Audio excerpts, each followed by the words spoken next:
ನಮಸ್ಕಾರ ಡೋನರ್ಗಳೇ, ನಾನು ನಿಮ್ಮ ಪ್ರಶಾಂತ್. ದಿನಕ್ಕೊಂದು ವಾಕ್ಯ ಎಪಿಸೋಡ್ಗೆ ನಿಮ್ಮೆಲ್ಲರಿಗೂ ಸ್ವಾಗತ. ಹೇಗಿದ್ದೀರಿ? Hope all are doing good. ಖಂಡಿತ ದೇವರು ಎಲ್ಲರನ್ನೂ ಚೆನ್ನಾಗಿ ಇಡ್ತಾರೆ, ಮುಂದೆನೂ ಚೆನ್ನಾಗಿಡ್ತಾರೆ ಆ್ಯಂಡ್ ಯಾವಾಗಲೂ ನಿಮ್ಮನ್ನು ಚೆನ್ನಾಗಿ ಇಡ್ತಾರೆ. ಹಾಗಿದ್ರೆ ತಡ ಮಾಡ್ದಿರಾ ವಾಕ್ಯದ ಕಡೆ ಹೋಗೋಣ. I believe in God our Father, I believe in Christ the Son. ಇವತ್ತಿನ ವಾಕ್ಯ ದಾನಿಯೇಲನ ಗ್ರಂಥದಿಂದ, ಅಧ್ಯಾಯ 6, ವಚನ 16ರಿಂದ 20. ಈ ಕಾರಣ ರಾಜನು ಅಪ್ಪಣೆ ಕೊಡಲೇಬೇಕಾಯಿತು. ಕೂಡಲೇ ಅವರು ದಾನಿಯೇಲನನ್ನು ತಂದು ಸಿಂಹಗಳ ಗವಿಯಲ್ಲಿ ಹಾಕಿಯೇ ಬಿಟ್ಟರು. ಆಗ ರಾಜನು ದಾನಿಯೇಲನಿಗೆ, ನೀನು ದಿನನಿತ್ಯವೂ ಆರಾಧಿಸುವ ದೇವರು ನಿನ್ನನ್ನು ಉದ್ಧರಿಸಲಿ ಎಂದು ಹರಸಿದನು. ಆ ಅಧಿಕಾರಿಗಳಾದರೂ ಒಂದು ಬಂಡೆಯನ್ನು ತಂದು ಆ ಗವಿಯ ಬಾಯನ್ನು ಮುಚ್ಚಿದರು. ದಾನಿಯೇಲನ ಈ ಗತಿಯನ್ನು ಯಾರೂ ಬದಲಾಯಿಸಲಾಗದಂತೆ ರಾಜನ ಮತ್ತು ಅವನ ಮುಖಂಡರ ಮುದ್ರೆಯನ್ನು ಅದಕ್ಕೆ ಒತ್ತಿ ಮೊಹರು ಮಾಡಲಾಯಿತು. ಬಳಿಕ ರಾಜನು ಅರಮನೆಗೆ ಹಿಂದಿರುಗಿದನು. ಆ ರಾತ್ರಿಯೆಲ್ಲ ಉಪವಾಸವಿದ್ದನು. ವಾದ್ಯ ವಿನೋದಾವಳಿ ಯಾವುದನ್ನು ಹತ್ತಿರ ಬರಲು ಬಿಡಲಿಲ್ಲ. ನಿದ್ರೆ ಅವನ ಕಣ್ಣುಗಳಿಂದ ಮಾಯವಾಯಿತು.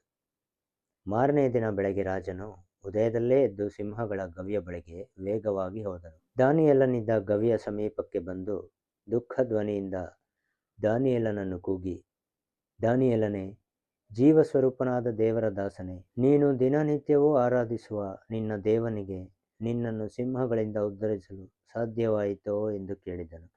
ಡೋನರ್ಗಳೇ, ಇದು ಒಬ್ಬ ದಾನಿಯೇಲನ್ ಅಂತ ಒಬ್ಬ ಪ್ರವಾದಿ ಇರ್ತಾನೆ, ಅವನ ಕತೆ. ಯಾವಾಗ ನೀವು ಫ್ರೀ ಇದ್ದರೆ ಯೂಟ್ಯೂಬಲ್ಲಿ ದಾನಿಯೇಲ್ ಸ್ಟೋರಿ ಅಥವಾ ಕನ್ನಡದಲ್ಲಿ ಪ್ರವಾದಿ ದಾನಿಯೇಲನ ಕತೆ ಅಂತ ಇಲ್ಲಿ ಈ ವಾಕ್ಯದಲ್ಲಿರೋ ಪ್ರಕಾರ ದಾನಿಯೇಲನ್ಗೆ ದೇವ್ರ ಮೇಲೆ ತುಂಬ ಭಕ್ತಿ. ಸೊ ಆಗ ಅವರು ಟೆಸ್ಟ್ ಮಾಡೋಕ್ಕೆ ಅವ್ರನ್ನ ಏನು ಮಾಡ್ತಾರೆ, ಗುಹೆಯಲ್ಲಿ ಅವ್ರನ್ನ ಬಂಧಿಸಿ, ಈ ಅಂಡರ್ಗ್ರೌಂಡ್ ಸೆಲ್ ಇರ್ತದಲ್ಲ ಆ ಥರ, ಅದರಲ್ಲಿ ಬಂಧಿಸಿ ಅವ್ರನ್ನ ಬಂಡೆ ಕಲ್ಲುಗಳಿಂದ ಮುಚ್ಚಿ ಯಾರು ಬರದಂತೆ ಅಲ್ಲಿಂದ ಓಡೋಕ್ಕಾಗದೇ ಇರೋ ಥರ ಫುಲ್ ಪ್ಯಾಕ್ ಮಾಡಿಬಿಡ್ತಾರೆ. ಆ ಗುಹೆಯಲ್ಲಿ ಸಿಂಹಗಳನ್ನ ಬಿಟ್ಬಿಡ್ತಾರೆ. ಸೊ ಮಾರನೇ ದಿನ ಬಂದು ಇವರು ಫುಲ್ಲು ಅರ್ಜೆಂಟಲ್ಲಿ ಓಡ್ಬಿಡುತ್ತೆ. ಫುಲ್ ಕ್ಯೂರಿಯಸ್ಲಿ ಏನಾಗಿರುತ್ತೋ ಏನೋ ಅಂತ ಫುಲ್ ಫೀಲಿಂಗಲ್ಲಿ ಇವ್ರನ್ನ ಕೇಳ್ತಾರೆ, ಆ ದೇವ್ರು ನಿನ್ನ ರಕ್ಷಣೆ ಮಾಡಿದ್ನೋ ಇಲ್ವೋ ಹಂಗೆ ಹಿಂಗೆ ಅಂದಾಗ ಒಳಗಿಂದ ಒಂದು ವಾಯ್ಸ್ ಬರುತ್ತೆ, ಏನು ಚಿಂತೆ ಮಾಡಬೇಡಿ ಅರಸರೇ, ಆ ದೇವರು ನನ್ನ ಆಕಾಶದಿಂದ ದೇವದೂತರನ್ನ ಇಳಿಸಿ ಆ ಸಿಂಹಗಳ ಬಾಯಿನ ಮುಚ್ಚಿದ್ದಾರೆ, ನಾನು ಆರಾಮಾಗೇ ಇದ್ದೀನಿ ಅಂತ ಹೇಳ್ತಾರೆ. ಡೋನರ್ಗಳೇ, ಇದರಿಂದ ಏನು ಅರ್ಥ ಆಗುತ್ತೆ ಅಂದರೆ, ನಮ್ಮನ್ನು ದೇವರು ಯಾವತ್ತೂ ಹಂಗೆ ಸುಮ್ಮನೆ ಬಿಟ್ಬಿಡಲ್ಲ. ಅವರು ಶಿಕ್ಷಿಸುವ ದೇವರಲ್ಲ, ನಮ್ಮನ್ನು ರಕ್ಷಿಸುವ ದೇವರು. ಆ ಸಿಂಹದ ಥರನೇ ನಮಗೂ ಎಷ್ಟೋ ಕಷ್ಟಗಳು ಬಂದಿರುತ್ತೆ.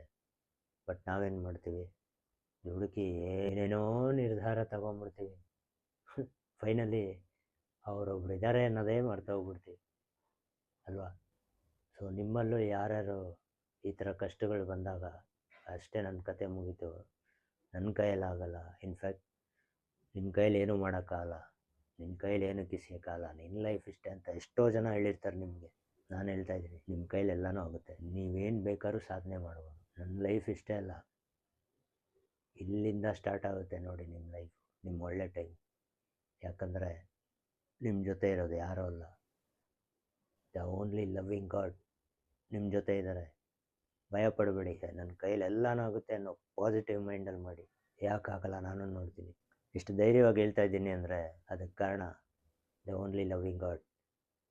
ಎಸ್, ಆ ಜೀಸಸ್ ನಿಮ್ಮ ಜೊತೆ ಇದ್ದಾರೆ. ಖಂಡಿತ ನಿಮ್ಮ ಕೈಯಲ್ಲಿ ಹಾಗೇ ಆಗುತ್ತೆ. ಯಾರ್ಯಾರು ನಿಮ್ಮನ್ನು ನೋಡಿ ನಕ್ಕಿದಾರೋ ಅವ್ರ ಮುಂದೆ ಎದ್ದೇಳ್ತೀರ, ಯಾರ್ಯಾರು ನಿಮ್ಮನ್ನ ಹೀಯಾಳಿಸಿದಾರೋ ಅವ್ರ ಬಾಯಿ ಮೇಲೆ ಬೆರಳಿಡ್ತೀರ, ನೀವು ಮಾಡ್ತೀರ ಅನ್ನೋ ನಂಬಿಕೆ ನನಗಿದೆ. ನೀವು ಇಟ್ಕೊಳ್ಳಿ. ಒಂದು ಫೇಮಸ್ ಡೈಲಾಗ್ ಇದೆಯಲ್ಲ, ಆ ದೇವರೇ ನಮ್ಮ ಜೊತೆ ಇದ್ದಾರೆ.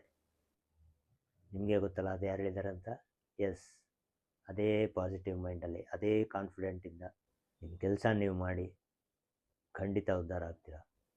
ನಾನೆಷ್ಟು ಕಾನ್ಫಿಡೆಂಟಲ್ಲಿ ನೀವು ಉದ್ಧಾರ ಆಗ್ತೀನೋ ಅಂತ ಹೇಳಿದ್ನೋ, ಅಷ್ಟೇ ಕಾನ್ಫಿಡೆಂಟಲ್ಲಿ ನಿಮಗೂ ನೀವು ಹೇಳ್ಕೊಳ್ಳಿ, ನಾನು ಉದ್ಧಾರ ಆಗ್ತೀನಿ, ನನಗೆಲ್ಲ ಒಳ್ಳೆಯದೇ ಆಗುತ್ತೆ ಅಂತ. ಹೇಗೆ ಈ ದಾನಿಯೇಲ ದೇವ್ರನ್ನ ನಂಬಿದ್ನೋ ಹಾಗೆ ನೀವು ನಂಬಿ, ಎಲ್ಲನೂ ಒಳ್ಳೆಯದೇ ಆಗುತ್ತೆ.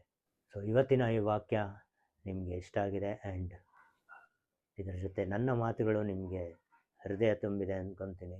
ಹಾಗೆ ಈ ವಾಕ್ಯ ನಿಮ್ಮ ಮನೆ ಮತ್ತು ಮನ ಮುಟ್ಟಿದೆ ಅಂದ್ಕೊತೀನಿ. ಮತ್ತೊಂದು ವಾಕ್ಯದೊಂದಿಗೆ ನಿಮ್ಮ ಮುಂದೆ ಬರ್ತೀನಿ. ಅಲ್ಲಿವರೆಗೂ take care, keep smiling. Have blessed day. ಸಿಗೋಣ.